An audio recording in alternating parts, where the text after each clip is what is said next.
Minimal spanning tree. त्याच्या आधी आपण पाहू की वेटेड ग्राफ काय असतं. तर जी जर एखादा ग्राफ असेल आणि त्याच्या प्रत्येक एजला एखादा रिअल नंबर असोसिएट असेल तर त्या जो रिअल नंबर आहे असोसिएट झालेला त्याला म्हणायचं वेट ऑफ ॲन एज. आणि ह्या सगळ्या वेटची सम करायची, म्हणजे एजेसच्या जे वेट असतील ना त्याची सम करायची. त्या समला काय म्हणायचं, वेट ऑफ ग्राफ. अशा ग्राफलाच काय म्हणायचं, वेटेड ग्राफ. आता आपण पाहू मिनिमल स्पॅनिंग ट्री म्हणजे काय. तर डेफिनेशन पहा. जी हा कनेक्टेड वेटेड ग्राफ आहे आणि टी हा त्याचा काय आहे, स्पॅनिंग ट्री आहे जीचा. Then spanning tree with the smallest weight in the weighted graph is called shortest spanning tree, किंवा त्याला काय म्हणायचं, मिनिमल स्पॅनिंग ट्री. म्हणजे काय, जर ग्राफ जी दिलेला असेल कनेक्टेड वेटेड ग्राफ तर त्याचा स्पॅनिंग ट्री फाइंड आउट करायचे सगळे, ते पण वेटेड येणार आहे. आणि त्यातला कमी वेटचा जो स्पॅनिंग ट्री असेल त्याला काय म्हणायचं, शॉर्टेस्ट स्पॅनिंग ट्री किंवा मिनिमल स्पॅनिंग ट्री. आता हे आपण थोडं पाहू याच्यात काय आहे ते. तर हे एक्झाम्पल पहा. हा ग्राफ आहे, हा वेटेड ग्राफ आहे. याच्यात 6 व्हर्टायसेस आहे आणि 8 एजेस आहे. तर प्रत्येकाला वेट दिलेलं आहे. E1चं वेट इन ब्रॅकेटमध्ये दाखवलेलं आहे, म्हणजे E1चं वेट किती आहे, 1 आहे. E2चं वेट किती आहे, 3 आहे. E4चं वेट 1.5. E8चं वेट 1.8. आता त्याचे काय करायचे, स्पॅनिंग ट्री काढायचे. मग हा एक त्याचा स्पॅनिंग ट्री झाला, हा झाला, हा झाला, हा झाला, असे स्पॅनिंग ट्री झाले.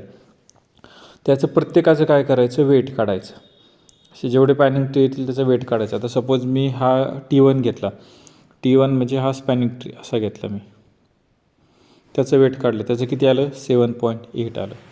दुसरा स्पॅनिंग ट्री घेतला असा, दुसरा कसा घेतला, असा घेतला, त्याचं वेट किती आलं, 5.3 आलं. याला वेगवेगळे अल्गोरिथम आहे. आता स्पॅनिंग ट्री तर भरपूर येतील, पण मग कमी वेटचे काढण्यासाठी त्याला वेगवेगळे अल्गोरिथम आहेत. इथं आपण जस्ट हे पाहिलं, असा T3 घ्या, याचं वेट काढा, T4 घ्या, याचं वेट काढा. ह्या सगळ्या स्पॅनिंग ट्रीचं काय करा, वेट काढा आणि त्याच्यातला जो मिनिमम वेटचा स्पॅनिंग ट्री येईल त्याला काय म्हणायचं, मिनिमल स्पॅनिंग ट्री. आणि नेसेसरी नाही हा युनिक असतो, नेसेसरी नाही हा युनिक असतो. एकापेक्षाही जास्त मिनिमल स्पॅनिंग ट्री येऊ शकतात. आता आपण काही सॉल्व एक्झाम्पल पाहू. पहिलं एक्झाम्पल पहा. If a connected graph with n vertices and m edges contains unique cycle, then prove that m is equal to n. आता पहा, जर तुमचा ग्राफ कनेक्टेड असेल, n व्हर्टायसेस असेल, ग्राफ काय आहे तुमचा, कनेक्टेड, व्हर्टायसेस किती आहे, n, आणि एजेस किती आहेत, m. जर युनिक सायकल असेल, कंटेंट्स युनिक सायकल असेल तर शो काय करायचे, m is equal to n हे शो करायचे. आपल्याकडे काय आहे, कनेक्टेड ग्राफ आहे, n व्हर्टायसेस आहे, m एजेस आहे आणि त्याच्यात सायकल किती आहे, युनिक सायकल आहे. असं जर असेल तर m is equal to n show करायचे. याच्या आधी एक एक्झाम्पलने आपण पाहून घेऊ. सपोज हा ग्राफ आहे,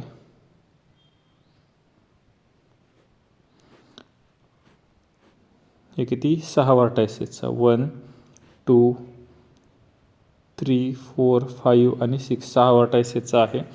याच्यात जर युनिक सायकल असेल, याच्यात जर युनिक, आता इथं पहा, याच्यात युनिक सायकल आहे 2 5 4 3, ही युनिक सायकल आहे आणि पुन्हा 2.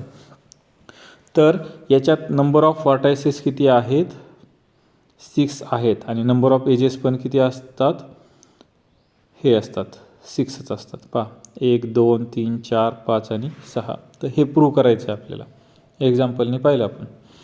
आता पहा, हे प्रूव्ह कसं करायचं. सुरुवातीला दिलेली जी माहिती आहे ती घ्यायची, जी हा कनेक्टेड घ्यायचा, व्हर्टायसेस n घ्यायचे, एजेस m घ्यायच्या, आणि काय करायचं, युनिक सायकल आहे. आता ही युनिक सायकल आहे. आणि मी काय करतो, एक एज घेतो सायकलमधली. सपोज एखादी सायकल असेल झेड सायकल, ही जी सायकल आहे याला नाव काय देतो, झेड. ह्या झेडमधली मी एक एज घेतो. आता ही एज जर मी सायकलमधून काढली तर ग्राफ माझा डिस्कनेक्टेड होत नाही. म्हणजे ही जर एज मी रिमूव्ह केली, सपोज ही जर एज रिमूव्ह केली तर ग्राफ काय होत नाही, डिस्कनेक्टेड होत नाही. आणि हा काय आहे, युनिक सायकल आहे. पण ही आता सायकल तुमची ब्रेक झाली, म्हणजे हे जे ग्राफ झाला हा सायकल फ्री झाला. आता सायकल फ्री कनेक्टेड जर ग्राफ असला, हा कनेक्टेड आहे, सायकल फ्री ग्राफ आहे, म्हणजे ही काय झाली, ट्री झाली. म्हणजे तुम्ही ग्राफमधून जीमधून जर एक एज काढली तर तुमचा ग्राफ काय होतं, व्हर्टायसेस तर एन राहतात, पण एज एकनी काय होती, कमी होती, आणि तो काय होतो, ट्री होतो. ज्या अर्थी एन व्हर्टायसेस आहेत, ह्या G-E हा काय झाला, ट्री झाला. आणि याच्यात एन व्हर्टायसेस आहेत, याच्यात जर एन व्हर्टायसेस असेल तर याच्यात एजेस किती आल्या ट्रीमध्ये, एन व्हर्टायसेस, तर N-1 काय आल्या, एजेस आल्या. म्हणजे या ग्राफमध्ये किती एजेस आल्या, N-1. ह्या ग्राफचे एजेस N-1. पण याच्यात एजेस कशाचे आहे, ओरिजिनल ग्राफच्या एजेसमधून मी एक सबट्रॅक्ट केली. म्हणजे ह्या एजेस ओरिजिनल ग्राफमधून एक सबट्रॅक्ट केली. पण ओरिजिनल ग्राफचे एजेस किती आहेत, ओरिजिनल ग्राफचे एजेस किती आहेत, एम. हे पहा इथं M-N, ह्याच्या एजेस किती आलेले आहेत आपण ते करू. M-N = N-1 येतील हे, कारण याचे एजेस किती आहे, M-1, आणि ह्या एजेस किती आहे, N-1. हे दोघं इक्वेशन आहे, त्याच्यावरून सॉल्व केलं तर मला काय मिळतं, M = N. म्हणजे दोन्हीही, कोणताही ग्राफ घ्या कनेक्टेड ग्राफ, जर त्याच्यात युनिक सायकल कंटेंट होत असेल तर एजेस आणि व्हर्टायसेस दोघंही काय असतात, सेम असतात. नेक्स्ट एक्झाम्पल पाहू. नेक्स्ट एक्झाम्पल काय आहे, prove that in tree every vertex of degree greater than 1 is cut vertex. Cut vertex म्हणजे काय, तर तो व्हर्टेक्स काढला तर ग्राफ काय व्हायला पाहिजे, डिस्कनेक्टेड व्हायला पाहिजे. ग्राफ काय व्हायला पाहिजे, डिस्कनेक्टेड. आपण एक्झाम्पल देऊ, कोणताही ट्री घ्या, सपोज हा ट्री घेऊ आपण, हा ट्री घेतला तर शो काय करायचे, degree greater than 1 is cut vertex. याची डिग्री किती आहे, 1, याची डिग्री किती, 1, याची डिग्री किती, 1, याची डिग्री 1, 2, 2. ज्याची डिग्री ग्रेटर दॅन 1 आहे, म्हणजे 2 किंवा 2पेक्षा जास्त आहे, तर तो काय असतो, कट व्हर्टेक्स आहे. आता पहा इथं तुम्ही पाहू शकता, हा जर मी कट केला व्हर्टेक्स तर माझा ग्राफ काय होतोय, डिस्कनेक्ट होतोय. हा एक कॉम्पोनंट येतोय, हा एक कॉम्पोनंट येतोय, आणि हा एक कॉम्पोनंट येतोय. म्हणजे माझा ग्राफ काय होतोय, डिस्कनेक्ट होतोय. तर मला शो काय हेच करायचं आहे की ज्याची डिग्री ग्रेटर दॅन 1 आहे ट्रीमध्ये, तर तो काय असतो, कट व्हर्टेक्स असतो. तो काय असतो, कट व्हर्टेक्स असतो. आता पहा, एखाद्या व्हर्टेक्सची डिग्री 2 किंवा 2पेक्षा मोठी आहे तर तो 2 पार्ट करेल, आणि सायकल नाही त्याच्यामुळे ते 2 पार्ट काय होणार नाही, जॉईंट होणार नाही. म्हणजे फॉर एक्झाम्पल इथंच पहा, हा जो आहे हा काय करतो, इकडला एक पार्ट करतो आणि इकडला एक पार्ट करतो. म्हणजे इकडे एक व्हर्टेक्स असणार आहे आणि इकडे काही व्हर्टेक्स असणार आहे या साईडला.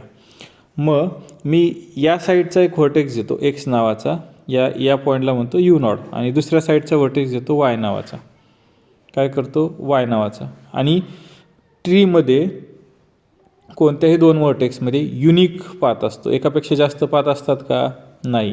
म्हणजे एक्सपासून U0 पर्यंत जायचं, U0 पासून कशापर्यंत जायचं, एक्सपर्यंत जायचं. म्हणजे ही एक एज आहे E1 आणि ही एज काय आहे E2. या 2 कनेक्ट करताय, आणि हा त्या पाथने युनिक पाथ आहे, कनेक्टेड आहे. आता जर मी हा U0 जर रिमूव्ह केला, रिमूव्ह केला तर एक्स आणि वायमध्ये पाथ सापडणार नाही. ज्या अर्थी तो एक्स आणि वायमध्ये पाथ सापडणार नाही, त्या अर्थी काय होईल, तो कनेक्ट राहणार नाही. म्हणजे तो काय होईल, डिस्कनेक्टेड होईल. या प्रकारे थेरमचं स्टेटमेंट पुन्हा पहा. जर ट्री असेल तर ट्रीमध्ये जे व्हर्टेक्स 2 किंवा 2पेक्षा जास्त डिग्रीचे आहे त्याला ते काय असतात, कट व्हर्टेक्स असतात. तिसरं एक्झाम्पल पहा. काय काय फाइंड आउट करायचं. Find the eccentricity of each vertex of the following graph. Find radius, diameter and center of G. आता इसेंट्रिसिटी म्हणजे काय, तर एखादा व्हर्टेक्स असेल, सपोज E6 व्हर्टेक्स असेल, त्या E6 व्हर्टेक्सपासून प्रत्येकाचं डिस्टन्स काढायचं आणि जे मॅक्झिमम डिस्टन्स आहे त्याला काय म्हणायचं, इसेंट्रिसिटी. म्हणजे U6पासून कोण मॅक्झिमम डिस्टन्सवर आहे त्याला काय म्हणायचं, इसेंट्रिसिटी. मग आता पहा, E6वरून कोण मॅक्झिमम डिस्टन्सवर आहे, पाहिलं तर U1 हा किती, 1 2 3 आणि 4. म्हणजे याची इसेंट्रिसिटी किती आली, 4 आली. हे 1 2 3 4 याची पण किती आली, 4 आली. याची मात्र किती आली, ह्या लांबच येईल, हा 3. याची किती आली, 4. याची किती आली, 4.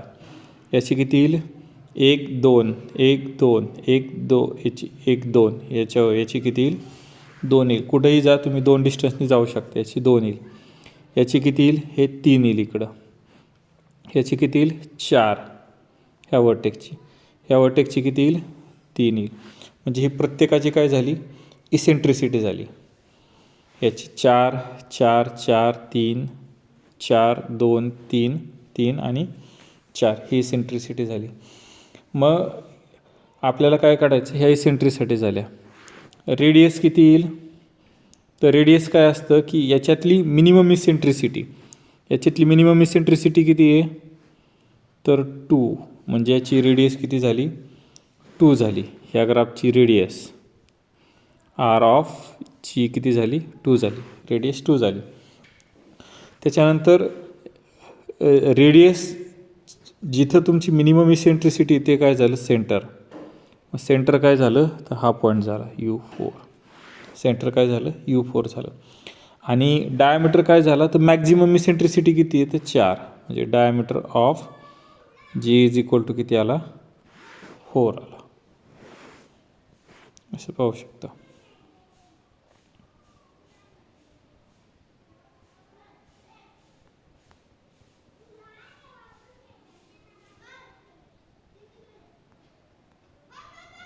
त्याच्यानंतर हे एक्झाम्पल पाहू आपण.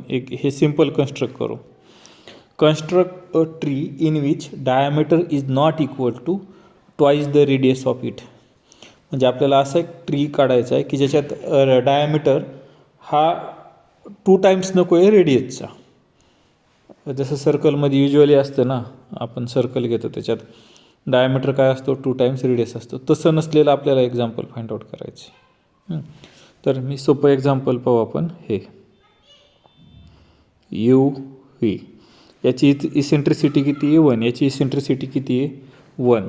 तर याचं सेंटर कोणतं आहे, सेंटर UV येईल. का, कारण आधी रेडियस काढू. रेडियस ऑफ जी किती येईल, मिनिमम इसेंट्रिसिटीवाला 1 हा झाला. आणि हा कोणाची इसेंट्रिसिटी, UVची. त्याच्यामुळे UV हे काय झाले, सेंटर झाले.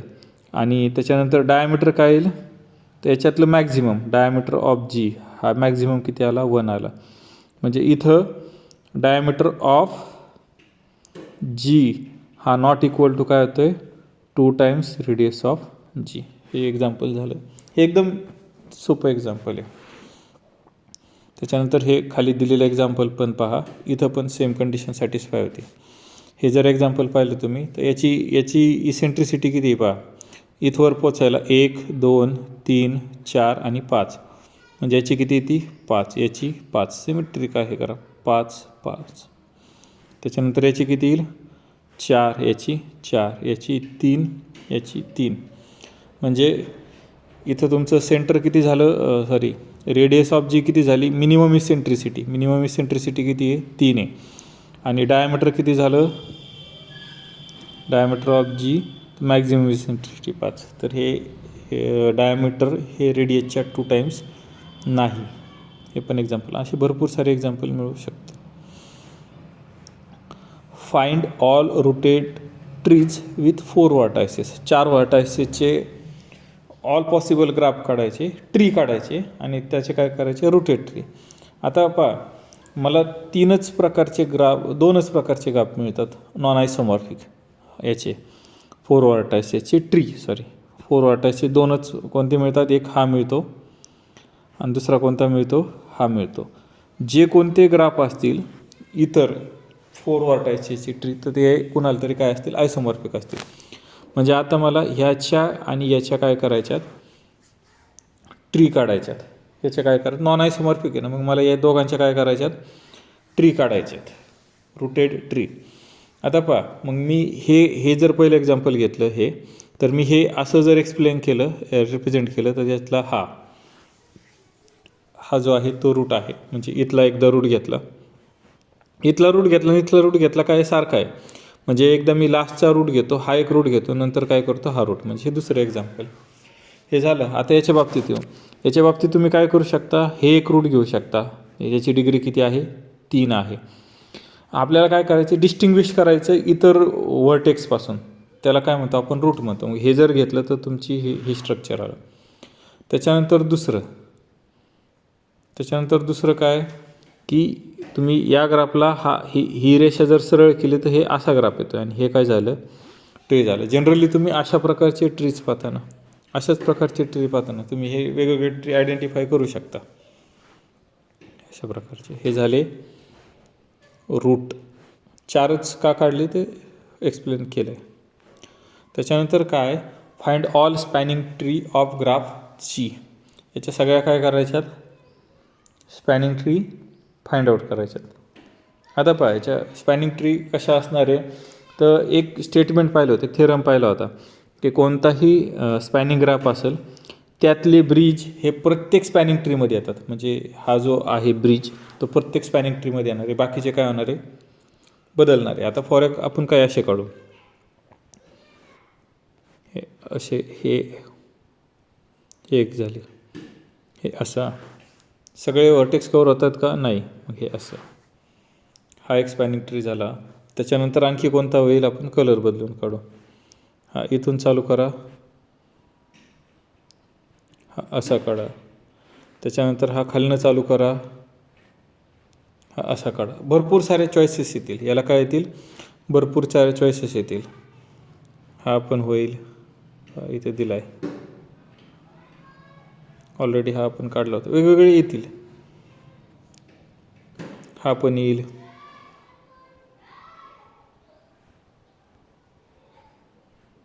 हा असा पण येईल, हा सॉरी हा नाही, ऑलरेडी घेतलेले, हा असा येईल. वेगवेगळ्या पद्धतीचे हे स्पॅनिंग ट्रीज येतील ह्या ग्राफची. हे असं, हे सॉल्व करू आपण. आपल्याला रँक आणि नलिटी काढायचे आहेत. काय काढायचे, रँक आणि नलिटी खालील ग्राफच्या. आता रँक आणि नलिटीच्या बाबतीत एक स्टेटमेंट पाहिले होते का काय, आपण आधी ते स्टेटमेंट पाहू, मग त्याच्यावरून आपण सॉल्व करू. का, जर दिलेला ग्राफ पी व्हर्टायसेसचा असेल आणि क्यू एजेसचा असेल, तर त्याची रँक ही किती असती, P-1 असती. म्हणजे थोडक्यात त्याचा जो स्पॅनिंग ट्री आहे त्या स्पॅनिंग ट्रीमध्ये किती एजेस असतात, तर व्हर्टायसेस -1. मग याची रँक किती असते, P-1, म्हणजे नंबर ऑफ ब्रांचेस. आणि नलिटी म्हणजे काय, नंबर ऑफ कॉर्ड्स. म्हणजे काय, की दिलेल्या ग्राफमध्ये जितक्या एजेस आहेत त्याच्यातून ब्रांचेस म्हणजे रँक काय करायची, वजा करायची.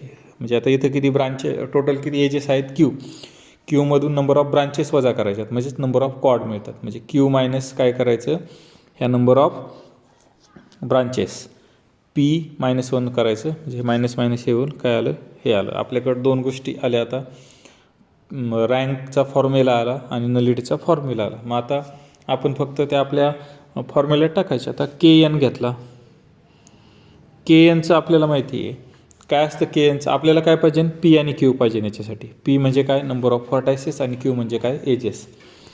तर P किती येईल तर KNमध्ये, P म्हणजे नंबर ऑफ व्हर्टायसेस किती आल्या, N आल्या.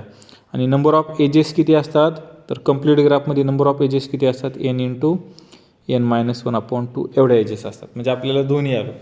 मग याच्यावरून आपल्याला हे सांगता येईल, याची रँक किती येईल, KNची रँक किती आली, N-1, कारण Pची व्हॅल्यू किती, N-1 आली.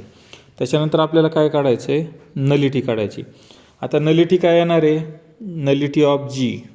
हा काय येणार आहे Q minus P plus one. आता पहा क्यू किती आहे N into N minus one upon two minus P. P किती आहे तर पी आहे एन. पी किती आहे एन आणि प्लस वन.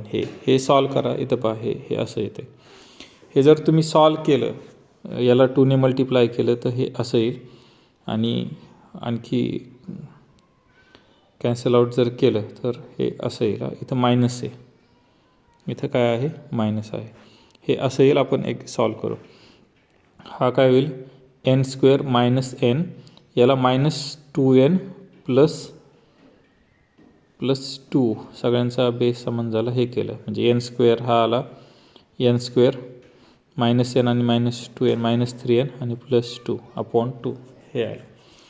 म्हणजे तर याच्या हे किती आली नलिटी किती आली नलिटी आली N square minus 3n plus 2.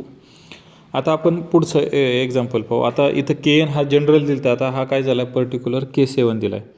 हा K7 दिला तर इथं नंबर ऑफ व्हर्टायसेस किती आहे नंबर ऑफ व्हर्टायसेसला आपण पी म्हटलेलं आहे. म्हणजे इथं नंबर ऑफ व्हर्टायसेस किती आहे पी इज इक्वल टू 7 आणि क्यू काय आहेत तर नंबर ऑफ एजेस. तर नंबर ऑफ एजेस ह्या फॉर्म्युलाने काढता येईल एन इंटू एन मायनस 1/2 म्हणजे ह्या किती येतील 7 इंटू 7 1 मायनस बाय 2 म्हणजे हा किती आला 7 इंटू 6 अपॉन 2 म्हणजे 3 किती आला 21. इथं क्यू किती आला तुम्हाला 21 आला. मग आता पहा याची रँक किती असणार आहे तर ऑलरेडी आपल्याला रँकसाठी फॉर्म्युला मिळालेला आहे. मग या K7ची रँक ऑफ K7 किती असणार आहे एजेस व्हर्टायसेस -1 म्हणजे 7 - 1 किती आला 6 आला. आणि नलिटी किती असणार आहे नलिटी या फॉर्म्युल्याप्रमाणे हे इन जनरल काढलं. यांच्या जागी किती टाकायचं आपलं यांची व्हॅल्यू किती 7. मग 7 जर व्हॅल्यू पुट केली तर हा किती आला 7 square minus 3 times 7 plus 2 upon 2. हे जर सॉल्व केलं 49 मायनस 21 प्लस 2 अपॉन 2 हे जर सॉल्व केलं ती येईल ती काय येणार आहे नलिटी येणार आहे. म्हणजे हे जर सॉल्व केलं त्याची नलिटी किती आली 16 आली. आता आपण K33 आणि N6च्या बाबतीत पाहू. K33 काय आहे तर हा K33 ग्राफ कोणता आहे हा असा 3 एजेस खाली आणि 3 वरती या प्रकारे हा ग्राफ असा झाला. प्रत्येकाची याची डिग्री किती राहणार आहे 3, याची डिग्री 3, याची डिग्री 3 3 3. याच्यात व्हर्टायसेस किती झाले पहा एक व्हर्टायस 2 3 4 5 6. याच्यात व्हर्टायसेस किती झाले K33मध्ये 6 झाले. आणि टोटल एजेस किती झाल्या याच्या टोटल एजेस किती झाल्या तर याच्या एजेस किती असतात पी क्यूच्या एजेस कंप्लीट ग्राफ असतो ना कंप्लीट बाय पार्ट आहे त्याचे एजेस किती असतात पी क्यू असतात. याच्या नंबर ऑफ एजेस किती असतात पी क्यू असतात. म्हणजे इथं किती एजेस आल्या 9 आल्या. आता आपण आपली फॉर्म्युला वापरू.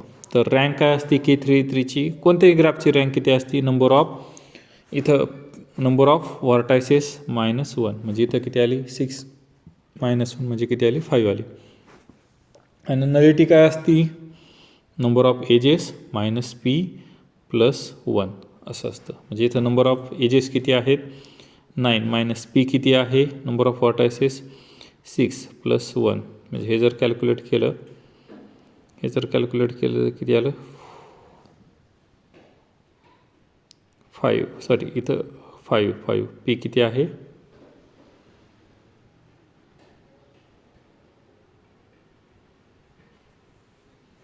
ॲक्च्युली हे येईल ना हा 6 येईल. पी किती आहे 6 प्लस 1 म्हणजे हे जर सॉल्व केलं तर किती आलं 4 आलं.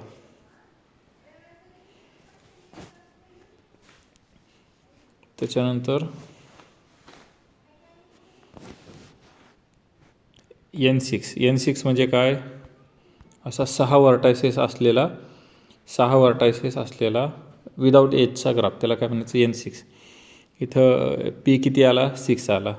रँक किती आली 6 - 1 आणि नलिटी किती आली तर नलिटी किती आली -5. तर नलिटी ही निगेटिव्ह नसते त्याच्यामुळे हे काय होणार नाही डिफाईन होणार नाही.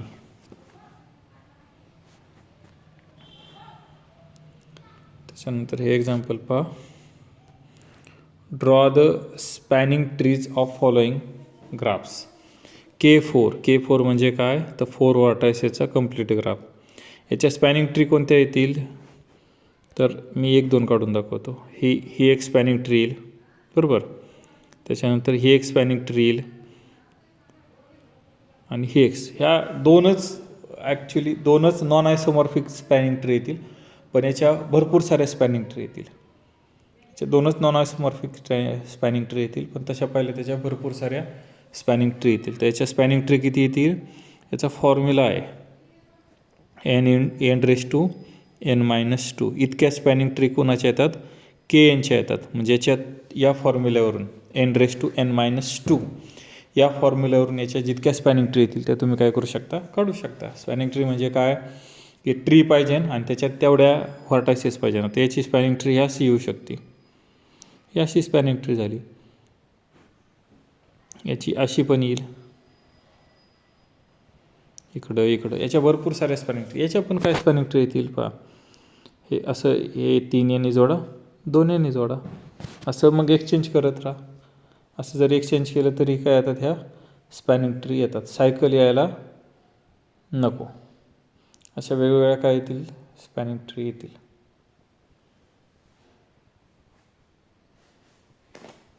हे इथं कोणतं तरी जोडावं लागेल याला. याच्यात किती व्हर्टायसेस आहेत, 1 2 3 4 5 6 7. म्हणजे प्रत्येक स्पॅनिंग ट्रीमध्ये किती एजेस असायला पाहिजे, 6 एजेस असायला पाहिजे. प्रत्येक स्पॅनिंग ट्रीमध्ये किती एजेस असायला पाहिजे, 6. ह्या तुम्ही पाहू शकता नोट्समध्ये. अशा वेगवेगळ्या स्पॅनिंग ट्री येतील. शक्यतो काढताना काय करा, की नॉन आयसोमॉर्फिक काढा. आता ही आणि ही काय येते, आयसोमॉर्फिक काढते, त्याच्यामुळे काय काढायची गरज नाही. म्हणजे याच्या दोनच स्पॅनिंग ट्री येतील, एक तर या प्रकारची, एक तर या प्रकारची. आता पहा, ही आणि ही सुद्धा काय येते, आयसोमॉर्फिक येते. अशा वेगवेगळ्या स्पॅनिंग ट्री येतात. K5च्या पण भरपूर येतील, पण शक्यतो काय काढा, नॉन आयसोमॉर्फिक काढा. ह्या अशा कशा येतील ना. आता ही अशी, हे पहा, ही पण स्पॅनिंग ट्री झाली. अशा वेगवेगळ्या स्पॅनिंग ट्री येतील.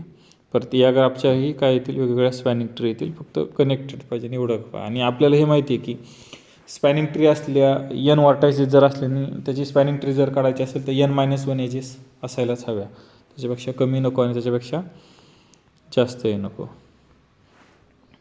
आता हे एक्झाम्पल पाहू. पहा, इथं find the fundamental cycle and fundamental cut set of the following graph G with respect to spanning tree. आपल्याला ग्राफ दिला आहे आणि ट्री पण दिला आहे. तर याच्यात हे एक काढा, हा H आहे आणि हा T आहे, हे E10 आहे. हे एवढं कंप्लीट करा. आता काय विचारलं आहे, याच्यातल्या फंडामेंटल सायकल आणि फंडामेंटल कट सेट. आता ह्या ग्राफ G दिला आहे आणि ग्राफ काय दिला आहे, T दिला आहे. तर जे टीमध्ये नाही आहे, पण Gमध्ये आहे त्याला काय म्हणायचं, क्वाड. आणि ज्या टीमध्ये आहेत एजेस त्याला काय म्हणायचं, ब्रांचेस. म्हणजे E1 काय इथं लिहिलं, E1 E2 E4 E11 E6 ह्या सगळ्या काय आहेत, ब्रांचेस आहेत. ह्या काय आहेत, ब्रांचेस आहेत. आणि उरलेलं काय तर पहा, हे एक म्हणजे E3, त्याच्यानंतर हे याला जोडणार हे एक, हे काय आहेत, आणि GE ह्या 4 काय आहेत, क्वाड्स आहेत. E3 ही E3, त्याच्यानंतर E5 ही E5, ही E6 आणि ही E9. ह्या सगळ्या काय आहेत, क्वाड्स आहेत. आता आपल्याला काय काढायचं आहे, नंबर ऑफ फंडामेंटल सायकल. तर नंबर ऑफ फंडामेंटल सायकल किती असतात, जितक्या क्वाड असतात तितक्या काय असतात, नंबर ऑफ फंडामेंटल सायकल असतात.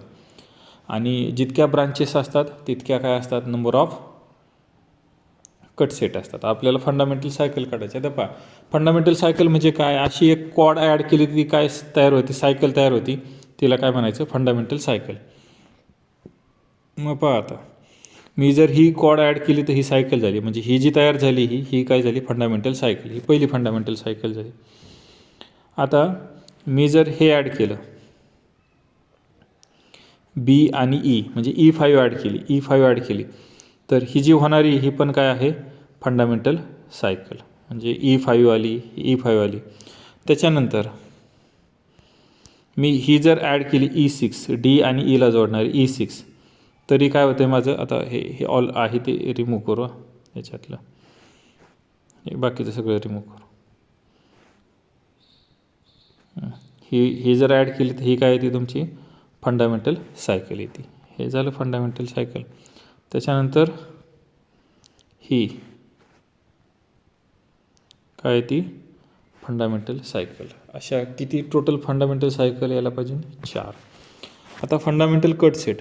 फंडामेंटल कट सेट म्हणजे काय, टोटल कट सेट काढायचे आणि असे कट सेट शोधायचे की हे काय आले पाहिजे ज्याच्यात टीची एकच एज आली पाहिजे, त्याला काय म्हणायचं फंडामेंटल कट सेट. आता पहा किती फंडामेंटल कट सेट यायला पाहिजे की जितक्या ब्रांचेस आहेत तितक्या, म्हणजे 1 2 3 4 5 6 7 टोटल किती फंडामेंटल कट सेट यायला पाहिजे तर 7 फंडामेंटल कट सेट यायला पाहिजे. पहा पहिला कोणता आहे E1 E3. हा E1 E3 हा कट सेट झाला. पहा याच्यात याची कोणती एकच एज आली E1. त्याच्यानंतर पुढचा E2 E3 येईल का.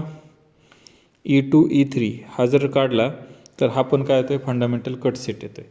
हा नाही यायचा. हा का नाही यायचा कारण याच्यात E1 आणि E2 एज येते, पण E2 आणि E3 काढली तर याच्यात E2 येते, त्याच्यामुळे हा पण काय झाला फंडामेंटल कट सेट झाला. नंतर हा एक होईल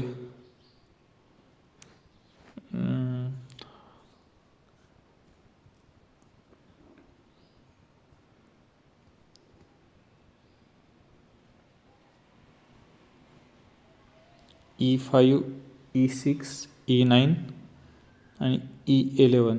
हा पहा हा फंडामेंटल कट सेट होईल. म्हणजे इथून हे इथं पाहिलं तर याच्यात किती एजेस येतात, एकच एज येते कोणती E11. E5 नाही E6 नाही, हा पण काय झाला आहे फंडामेंटल कट सेट झाला. हे 2 झाले. त्याच्यानंतर E8 आणि E9 हा एक फंडामेंटल कट सेट झाला, म्हणजे हा इथला त्याच्यात किती एकच एज येते. त्याच्यानंतर E10 इथं ह्या ग्राफमध्ये हे आहे बरं का E10, म्हणजे हा एक फंडामेंटल कट सेट झाला. इथून पुढं ग्राफ काय होतं डिस्कनेक्ट होतं. त्याच्यानंतर E4 आणि E5 हा पण ऑब्झर्व केला तुम्ही, हा इथला तर याच्यात पण किती एकच एज येते, म्हणजे हा फंडामेंटल कट सेट झाला. त्याच्यानंतर E5 E6 E7 E5 E6 आणि E7 हा जरी तुम्ही फंडामेंटल कट काढला, हा फंडामेंटल कट सेट म्हणजे हा इथला, त्याच्यात कोणती एज येते फक्त E7. असे तुमचे टोटल किती झाले 7 फंडामेंटल कट सेट झाले. असं तुम्ही पाहू शकता. सेम एक्झाम्पल आहे खाली, फाइंड द फंडामेंटल सर्किट आणि fundamental cut set of the following graph G with respect to T. आता पहा याच्यात फंडामेंटल सर्किट म्हणजे हे एक एज आणि हे एक एज जोडली तर काय होते फंडामेंटल सर्किट, म्हणजे हे कॉर्ड जोडले तर हे एक फंडामेंटल सर्किट आलं आणि दुसरं कोणतं आलं हे फंडामेंटल सर्किट आलं. आणि याच्यात हे किती यायला पाहिजे कट एजेस तर 3 यायला पाहिजे. सॉरी फंडामेंटल कट सेट किती यायला पाहिजे 3, कारण याच्या ब्रांचेस किती आहे 3 आहेत.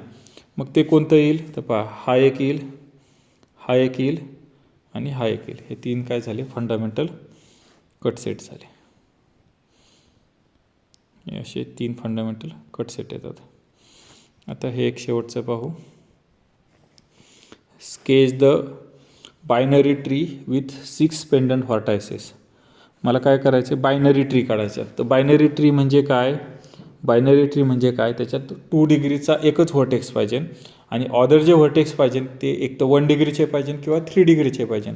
एवढंच आपल्याला काढायचं. म्हणजे 2 डिग्रीचा एकच व्हर्टेक्स असणार आहे आणि ऑदर जे असणार आहे ते किती असणार आहे, एक तर 1 डिग्रीचे असणार आहे किंवा 3 डिग्रीचे असणार आहे. आता binary tree with 6 pendant vertices. Pendant व्हर्टायसेसची डिग्री किती असती 1 असती. म्हणजे तुम्हाला पेंडंट व्हर्टायसेसची डिग्री किती दिलेली 6 दिलेली. याच्यावर हे पहा की हा एन जो असतो तो काय असतो ऑड असतो पहिली गोष्ट. आणि त्याच्यानंतर नंबर ऑफ पेंडंट व्हर्टायसेस किती असतात, नंबर ऑफ एजेस प्लस 1/2.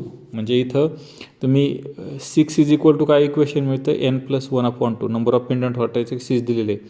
याच्यावरून एन जर काढला तर एन किती मिळतो आहे 11 मिळतो आहे. याच्यावरून जर एन काढलं तर एन किती मिळतं 11 मिळतं आहे. म्हणजे तुम्हाला जे काय काढायचे त्याला किती व्हर्टायसेस काढायचे आहेत 11 काढायचे आहेत. 11 व्हर्टायसेस काढायचे आहेत. 2 डिग्रीचा एकच काढायचा आहे, 6 डिग्रीचे 1 काढायचे आहेत आणि उरलेले किती डिग्रीचे काढायचे आहेत तर 3 डिग्रीचे काढायचे आहे. तर तो ग्राफ अशा प्रकारे येईल. हा एकच 2 डिग्रीचा आहे आणि बाकीचे हे 1 2 3 आणि 4 हे 3 डिग्रीचे आहे आणि हे 1 2 3 4 5 6 हे किती डिग्रीचे आहेत 1 डिग्रीचे आहेत. म्हणजे हा आपल्याला दिलेला ग्राफ झाला.